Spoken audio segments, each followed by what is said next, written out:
Assalamualaikum warahmatullahi wabarakatuh. Perkenalkan, nama saya Wulansari, NIM 1907016120 dari Psikologi 5C.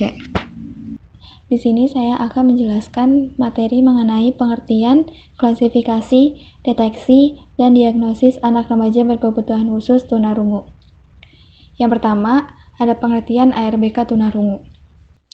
Tunarungu berasal dari kata tuna yang artinya rusak atau cacat dan rungu yang artinya pendengaran. Seseorang yang memiliki tunarungu yaitu yang tidak dapat mendengar ataupun kurang mampu mendengar suara yang orang normal bisa dengar.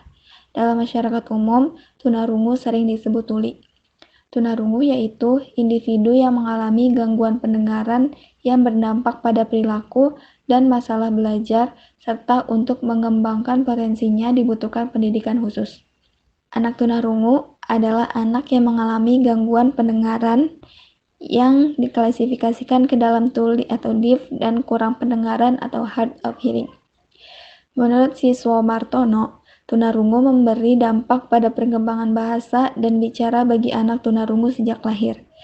Sedangkan menurut Vivi Noviatur Rohmah, anak tunarungu adalah anak yang kehilangan kemampuan mendengar baik sebagian maupun seluruhnya yang diakibatkan kerusakan fungsi pendengaran sehingga membawa dampak kompleks terhadap kehidupannya. Dari beberapa pendapat tersebut, dapat diambil kesimpulan bahwa anak tunarungu adalah anak yang mengalami gangguan pendengaran, baik tuli maupun kurang pendengaran, yang berdampak terhadap perkembangan bahasa dan bicara, sehingga membawa dampak kompleks terhadap kehidupannya. Selanjutnya yaitu klasifikasi ARBK tunarungu. Yang pertama ada klasifikasi berdasarkan etiologis. Klasifikasi ini terdiri dari tunarungu endogen dan tunarungu eksogen. Tunarungu endogen yaitu tunarungu yang disebabkan oleh faktor genetik, diturunkan oleh keluarganya. Tunarungu eksogen yaitu tunarungu yang disebabkan oleh faktor non-genetik, misalnya karena penyakit atau kecelakaan. Yang kedua, ada klasifikasi berdasarkan anatomis. Klasifikasi ini ada 3, yaitu pertama, tunarungu tipe konduktif, yaitu kehilangan pendengaran dikarenakan terjadinya kerusakan dari lingkungan atau karena infeksi pada telinga bagian luar dan tengah yang berfungsi sebagai alat konduksi atau pengantar getaran suara menuju telinga bagian dalam. Selanjutnya ada tunarungu tipe sensori neural, yaitu tunarungu yang disebabkan oleh terjadinya kerusakan pada telinga dalam serta saraf pendengaran. Karena juga kinerja labirin yang tidak stabil atau syaraf ke-8 yang berhubungan dengan tengkorak sehingga membawa isyarat tentang indera pendengar kepada otak tersebut tidak bekerja. Misal, radang selaput otak, sumsum tulang belakang, suara bising berlebih, dan cacat sejak lahir. Yang ketiga, ada tunarungu tipe campuran, yaitu gabungan tipe konduktif dan tipe sensori neural. Klasifikasi tunarungu selanjutnya yaitu berdasarkan tingkat kehilangan pendengaran. Yang pertama ada tunarungu ringan dari 27 sampai 40 desibel, yaitu tidak dapat mendengar percakapan yang jauh. Yang kedua, tunarungu sedang 41 sampai 55 desibel, yaitu dapat mengerti percakapan dari jarak 3 sampai 5 feet secara berhadapan, tetapi tidak dapat mengikuti diskusi kelas. Penderita ini membutuhkan alat bantu serta terapi bicara. Yang ketiga ada tunarungu agak berat 56 sampai 70 desibel, yaitu hanya dapat mendengarkan suara dari jarak dekat dan perlu menggunakan hearing aid. Yang keempat, tunarungu berat 71 sampai 90 desibel, hanya dapat mendengar suara keras dari jarak dekat. Membutuhkan alat bantu dengar, pendidikan khusus secara intensif, dan latihan untuk mengembangkan kemampuan bicara dan bahasanya. Yang kelima, ada tunarungu berat sekali di atas 90 desibel. Hanya mendengarkan suara yang sangat keras tetapi lebih menyadari suara melalui getarannya daripada pola suara.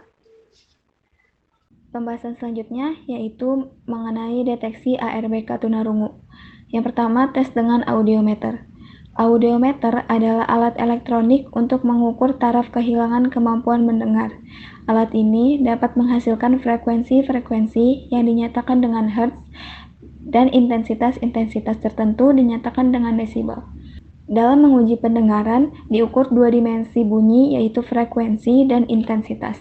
Alat ini dapat mengetahui tingkat kehilangan kemampuan mendengar dengan menentukan intensitas pada saat orang itu sedang mendengar.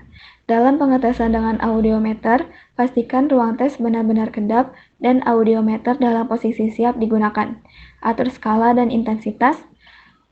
Tes pada frekuensi 1000, 500, 2000, 250, dan 4000 Hz.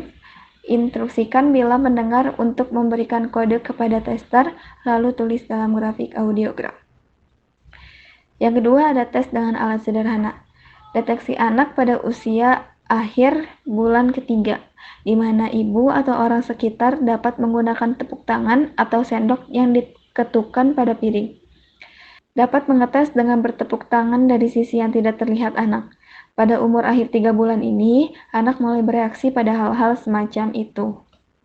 Yang ketiga ada tes dengan uang logam. Tes ini dipakai sebelum ditemukannya alat pengukur elektronik. Cara ini seringkali digunakan dalam membuat tafsiran kasar terhadap pendengaran. Caranya hanya mengadukan uang logam dari belakang anak. Tes ini dapat mengetahui kehilangan pendengaran yang berfrekuensi tinggi. Karena beberapa anak yang kehilangan pendengaran dengan frekuensi tinggi akan mendengar suara percakapan tetapi tidak dapat mendengar ketukan mata uang.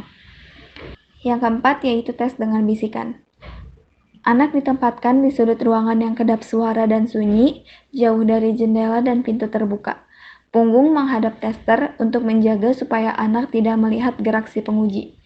Anak diberi instruksi untuk mengulang kata yang didengar dan diminta untuk menutup rapat telinga kiri. Tester dengan jarak 20 feet mengucapkan dengan jelas perbedaan nada rendah dan nada tinggi. Kata yang diucapkan tester harus diulang oleh anak atau tester boleh membisikkan kata kepada anak. Jika anak belum mendengar, tester maju mendekati anak sampai cukup dekat untuk membedakan apa yang didengarnya. Kriteria hasil tes bisikan yaitu mendengar dengan jarak 20 feet termasuk normal, mendengar dari jarak 6-20 feet termasuk ringan sekali, dan mendengar pada jarak kurang dari 3 feet termasuk kurang mendengar. Yang kelima yaitu tes dengan garpu tala.